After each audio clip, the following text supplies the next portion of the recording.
Hey guys, and welcome to another one of my videos. I'm Stefan and I haven't actually had cheesecake in a while.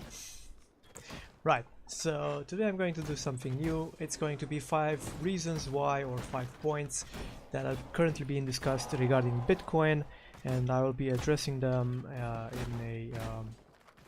as it follows. Because I've heard a lot of discussion on the matter, especially recently after the high rise and then fall and then rise again of Bitcoin on the markets.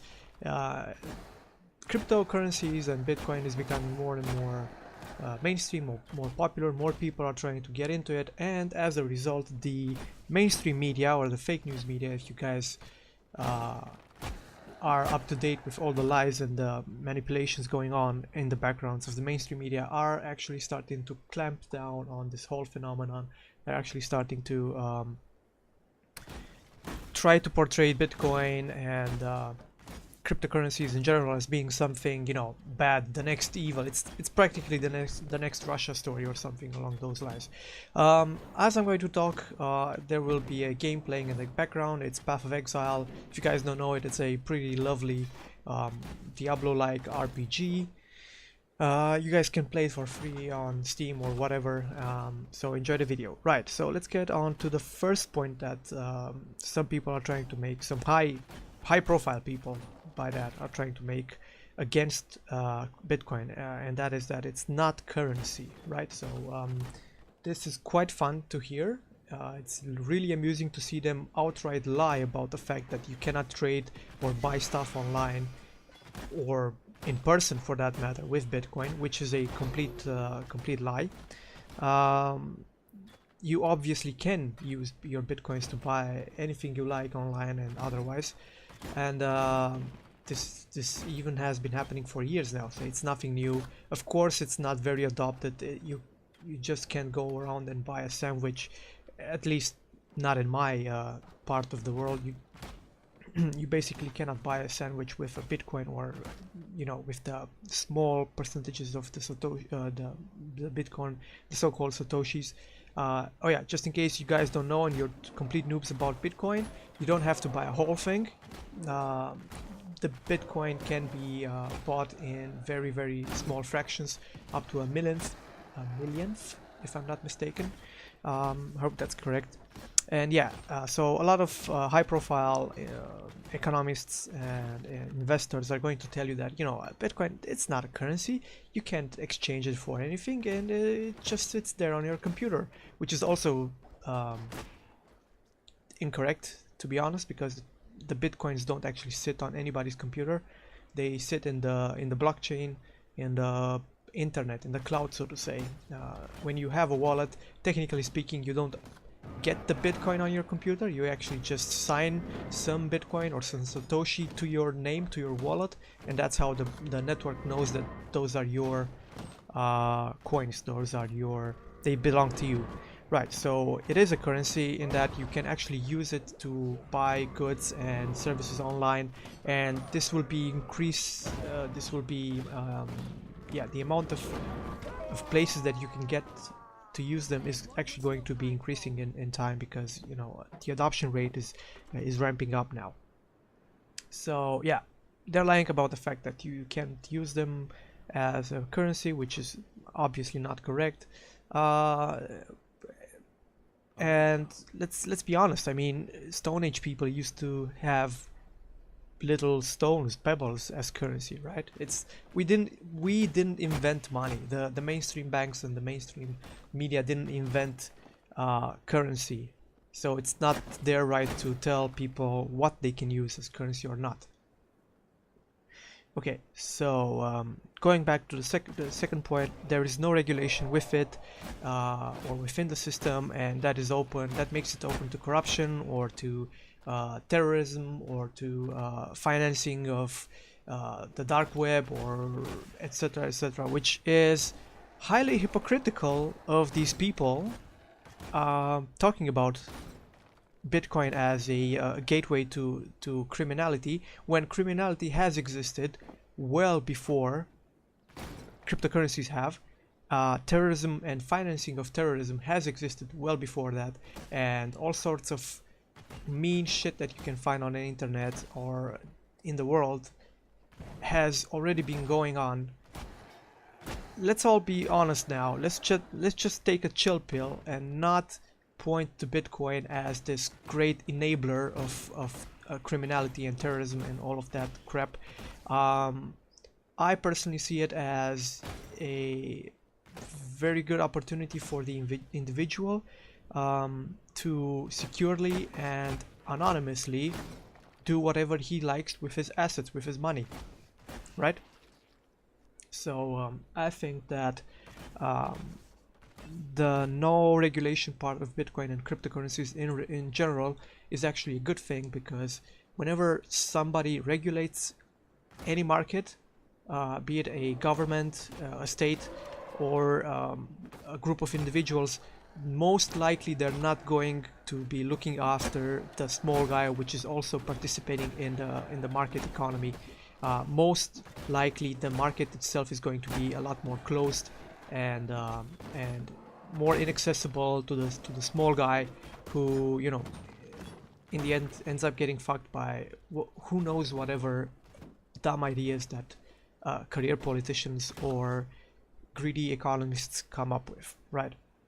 Good. So the third point is that Bitcoin has no value, like intrinsic value. If you look at gold or other famous metals, or I don't know, materials that have been used throughout history, they actually had some sort of value in that you could, you know, you could wear gold, or you could I don't know, make golden teeth out of it. I have no idea what they're actually what the actual point is that they're trying to make, but the whole point is that I don't see how fiat money actually has any value.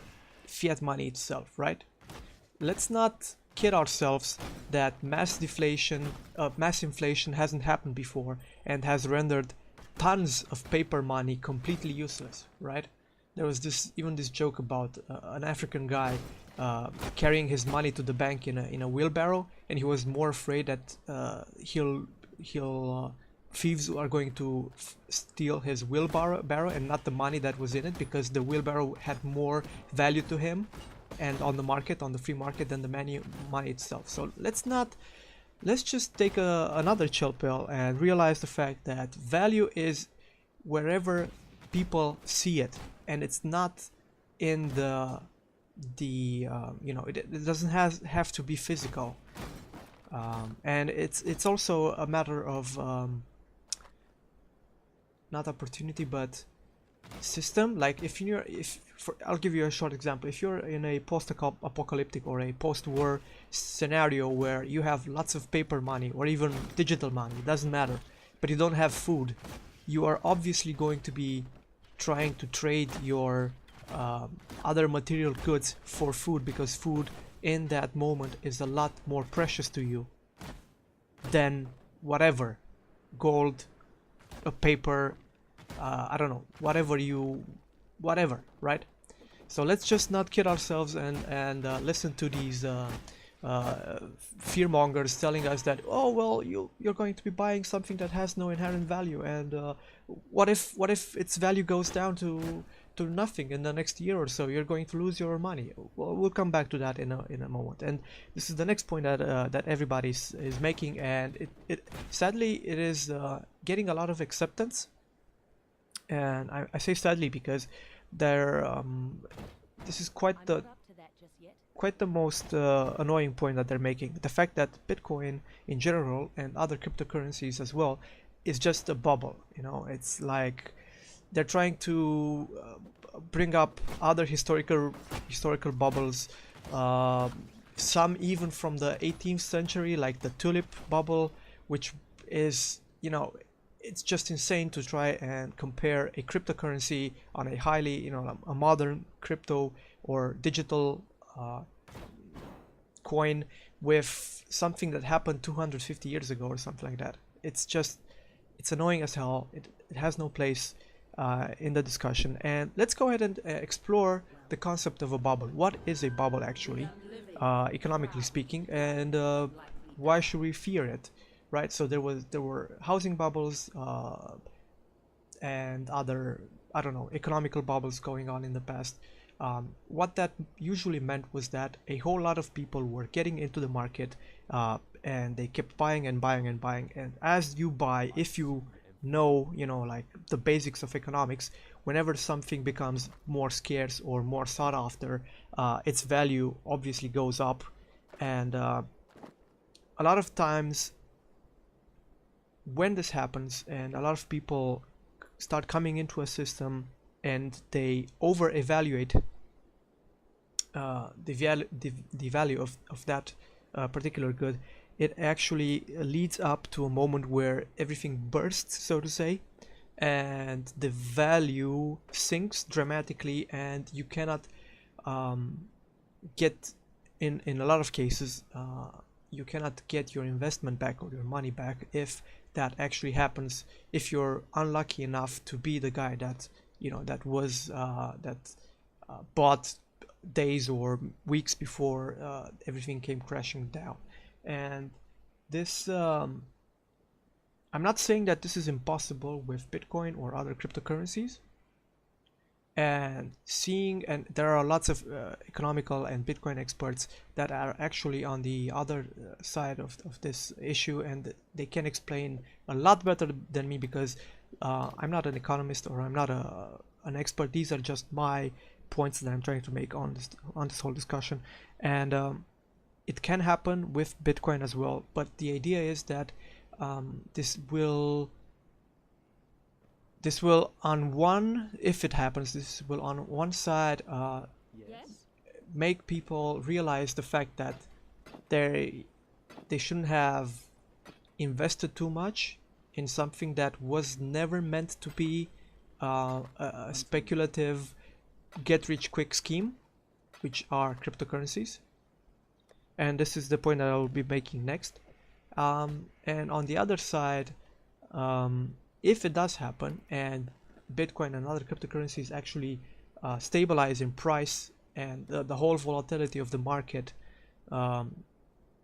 reduces in percentage, then it's actually a good thing, because at that point I'm pretty sure that a whole lot of the world, especially the online world, is going to be accepting Bitcoin payments. And at that point, everybody that was speculating and trying to make a quick buck off of buying cheap and selling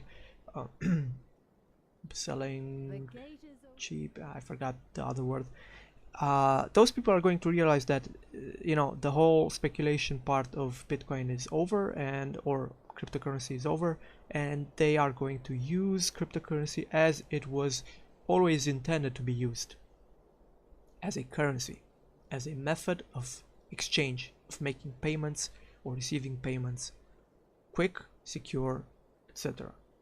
Oh, also a bonus point that I wanted to make is the fact that a lot of these experts, especially the ones that have an economic background and not a computer science or technology background, are going to argue that, well, a Bitcoin is like 1,000 times slower. The Bitcoin transaction is like 1,000 times slower than a regular Visa or whatever bank transaction nowadays, and that is not true. So they are once again lying, because yes, technically speaking, in essence, the transaction itself takes a lot of time. That's why we need miners. That's why there is a network of miners in this whole region. But the whole point is that when you have good online platforms which can securely and how should I put this, in a trustworthy manner, tell the seller that the buyer has made the payment, it is practically impossible for the buyer to ask for his money back. So once he sent the Bitcoin or whatever else coin he was using to buy the goods or whatever, he just cannot get those Bitcoin back. And even though the transaction itself is going to take maybe an hour, maybe 2 hours, or maybe a couple of seconds, because there are technological improvements coming out, and there are other cryptocurrencies which are really fast, like Ripple and IOTA, and I think a lot more of them. But the idea is that it won't matter how fast the transaction itself takes, because the certainty of the money coming in is going to be there, right? And that's something that people have to bear in mind when using cryptocurrencies. And I'm sure that there will be a whole lot of technological or platforms being made available, if not they already are being made available to the general population, which will certify the fact that somebody made his payment with the digital coin that he was using. Right, so now the last point, and this is kind of like it's not a point on it's not about being pro cryptocurrency, it's more like being smart about it. The investment, the adoption rate, and the speculation on this whole, like seeing it as an investment. At the moment, it's still okay to see it as an investment, since the percentage of people that have ever used Bitcoin or cryptocurrencies in general is very, very small. We're talking like under 1%, maybe 0.5%, 0.4% on a global scale. And as the adoption rate goes up, the price of Bitcoin is going to go up as well. That doesn't mean that the price in relation to dollar or euros is going to go up and the dollars and the euros are going to stay at the same level. No, there will be a de-evaluation of fiat money when it comes to comparing it to Bitcoin or cryptocurrencies in general. So what you want to be looking out for is buying now in cheap and maybe going in for the long run. If you don't want to go in for the long run, if you want to speculate on the prices, then by all means do it. Like, this is a free market, and I'm actually doing it myself sometimes, not all the time. But you have to take into consideration the fact that once you see it as an investment and not like a short-term investment or a middle-term investment, then you should understand the fact that you should never put in more money than you can afford to lose, right? So like this billionaire was talking that you should have like 1% maybe in digital currency of your total assets, and by assets I mean the money that you actually have in hand, not the money that you could get from a bank or have lended to you by someone in your family or a rich friend or something like that. So the main point is right now that yes, you should buy Bitcoin, and yes, you should be looking for ways to use it online, because there are many ways to do it and they will be increasing. But don't overbuy, don't put in more money than you are willing to lose. Even though I personally think that you won't be losing it, at least not in the first half of 2018, because even if regulation or other problems are coming in, oh, it looks like my video is over. Let's start it again. So even if speculation comes in, regulation comes in, or other financial problems, I don't think that it's going to be going down too much. It might go down or stabilize around a certain amount, but overall I think that the market is growing. Right, so thank you all for watching and listening. Tell me, when's the last time that you guys ate cheesecake? Because I haven't in quite a long time. If you guys like this video, if you'd like to see more of this format, then please share, like, and comment below. Tell me your problems with it, and if you didn't like it, then dislike it. No problem, dudes. It's a free market, right? So see you next time. Goodbye.